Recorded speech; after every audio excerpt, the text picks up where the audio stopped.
লাইলাতুল কদর, এই কদরের রাতটা হচ্ছে এমন রাত যেটা খায়রুম মিন আলফি শাহর, 1000 মাসের চেয়েও সেরা। 1000 মাস লাগাতার ইবাদত করলে যে সওয়াব, কদরের রাতে ইবাদত করলে এর সমান সওয়াব হবে নাকি? সমান হবে না। আল্লাহ তাআলা বলেছেন খায়রুম মিন আলফি শাহর, না, এর চেয়েও শ্রেষ্ঠ, এর চাইতেও বেশি। 1000 মাসে, অর্থাৎ 1000 মাসে হয় 83 বছর 4 মাস। তো কদরের রাতে যদি আমরা ইবাদত করি তাহলে 83 বছর 4 মাস ইবাদত করলে যে সওয়াব, সে সওয়াব আল্লাহ তাআলা আমাদের আমলনামায় নসিব করবেন।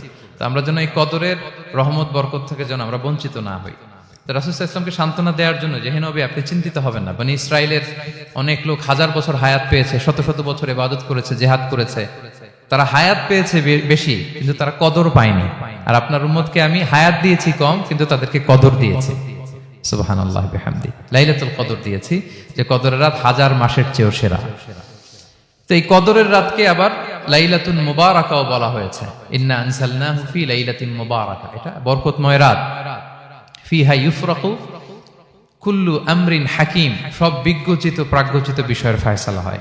এটা বেসিক্যালি একটা বাজেট রাত বলা যায়। এ রাতে আগামী 1 বছরে আমাদের কি ঘটবে না ঘটবে আল্লাহ তাআলা এটার বাজেট করেন, এটাকে রিভাইজ করেন। সো এই রাতটা অনেক গুরুত্বপূর্ণ। তো এই কদরের রাত এটা কবে, এটা স্পেসিফিক ছিল, মানে সুনির্দিষ্ট ছিল। রাসূল সাল্লাল্লাহু আলাইহি ওয়াসাল্লাম আমাদেরকে জানাতে চেয়েছিলেন কবে, কিন্তু রাসূল সাল্লাল্লাহু আলাইহি ওয়াসাল্লাম জানাতে পারেননি। সহিহ বুখারীতে এসেছে যে রাসূল সাল্লাল্লাহু আলাইহি ওয়াসাল্লাম খারাজান নবী সাল্লাল্লাহু আলাইহি ওয়াসাল্লাম লিয়ুখবিরানা বিলাইলাতিল কদর। উবাদা ইবনে সামিত রাদিয়াল্লাহু তাআলা আনহু বলেন, রাসূল সাল্লাল্লাহু আলাইহি ওয়াসাল্লাম আমাদেরকে জানাতে বের হয়েছিলেন যে কবে কদরের রাতটা। ফাতালাহা রাজুলান মিনাল মুসলিমিন, হঠাৎ মুসলমানদের মধ্য থেকে দুইজন ঝগড়া লাগলো, তর্ক লাগলো আর কি। রাসূল সাল্লাল্লাহু আলাইহি ওয়াসাল্লাম হঠাৎ করে ওই ঝগড়ার দিকে খেয়াল করলেন, ওই দিকে খেয়াল করে ওই তারিখটার কথা তিনি ভুলে গেলেন। ফারুফিআ, রাসূল সাল্লাল্লাহু আলাইহি ওয়াসাল্লাম বললেন আমার হৃদয় থেকে, অন্তঃকরণ থেকে এটাকে উঠিয়ে নেওয়া হবে। এখন আমি মনেই করতে পারছি না এটা কি 23 না 25 না 27 না 29, আমি মনে করতে পারছি না। এজন্য রাসূল সাল্লাল্লাহু আলাইহি ওয়াসাল্লাম বলেছেন যে তবে আমি এতটুকু মনে করতে পারছি, ফালতামিসুহা ফিল আশরিল আওয়াখিরি ফিল বিত্রি, রমাদানের শেষ দশকের বেজর রাত্রিগুলোতে তোমরা কদর তালাশ করো। বেজর রাতে যদি তোমরা কদর তালাশ করো তাহলে এই কদর সুনিশ্চিতভাবে তোমরা পাবে। তো এই জন্য স্কলাররা সবসময় বলেন যে লাস্ট 10 days অফ রমাদান খুব গুরুত্বপূর্ণ, সবচাইতে the cream time of Ramadan. I repeat, এটা রমাদানের একেবারে মাহেন্দ্রক্ষণ। এই 10 দিনের যে কোনো 10 রাতের যে কোনো রাত কদর হয়ে যেতে পারে, বিশেষ করে অড নাইটস গুলো 21, 23, 25, 27 এবং 29, যে কোনো দিন হয়ে যেতে পারে কদর। সো বুদ্ধিমানের কাজ হচ্ছে আমরা যেন রমাদানের শেষ 10 রাতে লাগাতার একইভাবে একই স্পিডে আমরা যেন ইবাদত করি।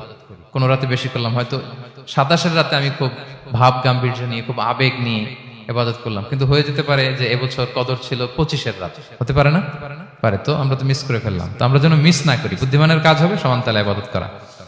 এবং এটা এত গুরুত্বপূর্ণ, রাসূল সাল্লাল্লাহু আলাইহি ওয়াসাল্লাম এত এমফাসাইজ করে কোন রাতের কথা বলেনি। আরবি মাস অনুযায়ী 354টা রাতের মধ্যে সবচাইতে শ্রেষ্ঠ রাত, সবচাইতে শ্রেষ্ঠ রাত সূর্য ডোবার পর থেকে হাত্তা মাতলাইল ফজর, ফজরের সূচনা লগ্ন পর্যন্ত শান্তিময় এ রাত, বরকতের এ রাত।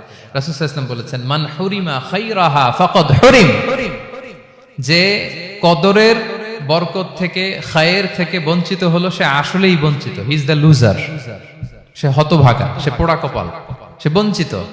মান হুরিমা খায়রাহা ফাকাদ হুরিম, যে কদর পেল না সে হতভাগা। এখন আমরা কি হতভাগা হতে চাই? আমরা তো শুরুতে অনেক হোপফুল ছিলাম, এত এত ব্লেসিংস, এত এত বরকত, রহমতের ফলগুধারায় আমরা প্লাবিত হচ্ছি রমাদানে। তা আমরা তো হতভাগা হতে চাই না। তা আমরা যেন এই শেষ 10 দিন এক তালে আন্তরিকতার সাথে ঈমান ও ইহতিসাবা আমরা যেন ইবাদত করি। সম্মানিত ভাই এবং বোনেরা, তাহলে আমরা সৌভাগ্যশীলদের অন্তর্ভুক্ত হতে চাই, হতভাগা হতে চাই না। আমরা এবার একটু শুনবো যে এটা আশা জাগা নিয়ে একটা মাস। এই মাসের যে রহমত বরকতের যত যত হাদিস কোরআনের আয়াতগুলো আমরা বলেছি, এগুলো শুনলে আমাদের মধ্যে একটা আশা জাগে, আশাবাদী হয়ে উঠি যে আমার এই মাস আমার মুক্তির মাস, আমি মুক্তি পাবো। কিন্তু at the same time it's a month of warning, এটা আবার সতর্কতারও মাস। রাসূল সাল্লাল্লাহু আলাইহি ওয়াসাল্লাম বলেছেন রোজা রেখে যে মিথ্যা ছাড়লো না, পাপ ছাড়লো না, তার ধ্বংস। আবার 3 বার তিনি আমিন বলেছেন। বেসিক্যালি এটা একটা বদদোয়া যে মান আদরাকা রমাদান ওয়া লাম ইগফার লাহ, যে রমাদান পেয়েও নিজের গুনাহ ক্ষমা করতে পারলো না, তার ধ্বংস। সো আমরা আশাবাদী হব। আল ঈমানু বাইনাল খাউফি ওয়ার রাজা, বিশ্বাস হচ্ছে আমার মধ্যে ভীতিও কাজ করবে, আবার আমার মধ্যে একটা হোপ থাকবে, এটাই ঈমান। সো আমরা যেন এই ওয়ার্নিং গুলো আমাদের মাথায় রাখি যে আমরা যেন আল্লাহর নৈকট্যপ্রাপ্ত বান্দা হতে পারি, ক্ষমাপ্রাপ্তদের অন্তর্ভুক্ত যেন আমরা হতে পারি। আল্লাহ বলেন লাইলাতুল কদর খায়রুম মিন আলফি শাহর, নবী হে আপনার উম্মতের জন্য আমি কদরের রাত দিয়েছি, যে এক রাতে ইবাদত করলে 1000 মাসের চেয়েও বেশি সওয়াব তারা পেয়ে যাবে। সো এই কদরের রাত যেন আমরা মিস না করি।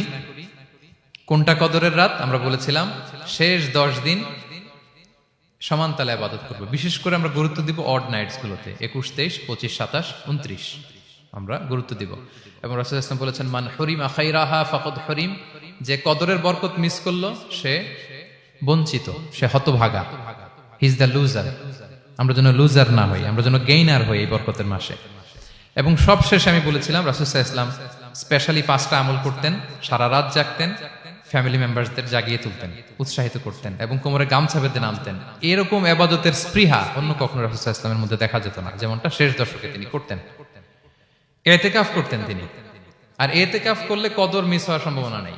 এটা 21-এ হোক, 25-এ হোক, 23-এ হোক, আমি তো মসজিদে, আমি তো কিয়ামুল লাইলে অংশগ্রহণ করতেছি, আমি তেলাওয়াত করতেছি, আমি প্রতিদিনই দোয়া করতেছি, মিস হওয়ার কোনো সম্ভাবনা নেই। আমরা যেন ইতিকাফের চেষ্টা করি, অথবা পার্ট টাইম ইতিকাফ যেন অন্তত করি, 5 দিন 3 দিন, অথবা রাতের সময়গুলো মসজিদে যেন আমরা কাটাই। 3 নাম্বার বলেছিলাম রাসূল সাল্লাল্লাহু আলাইহি ওয়াসাল্লাম জিবরাইল আলাইহিস সালাম কোরআন রিভিশন করতেন। আমরা যেন কোরআন রিভাইজ করি, রেসাইটেশন করি বেশি মাত্রায় শেষের 10 দিন। কিয়ামুল লাইল ফালা তাসআল আন হুসনিহিন্না ওয়া তুলিহিন্না, কত সুন্দর কিয়ামুল লাইল ছিল বলে বোঝানো যাবে না। তো আমরা যেন এরকম দীর্ঘ সময় কিয়ামুল লাইল করি। আর সবশেষে বলেছিলাম দোয়া করা। দোয়া করা হচ্ছে দোয়া মুমিনের হাতিয়ার। দোয়া মানুষের জীবন চেঞ্জ করে দিতে পারে। চাওয়ার মতো চাইলে আল্লাহ ফেরান না, আল্লাহ তো দেওয়ার জন্যই বসে আছেন।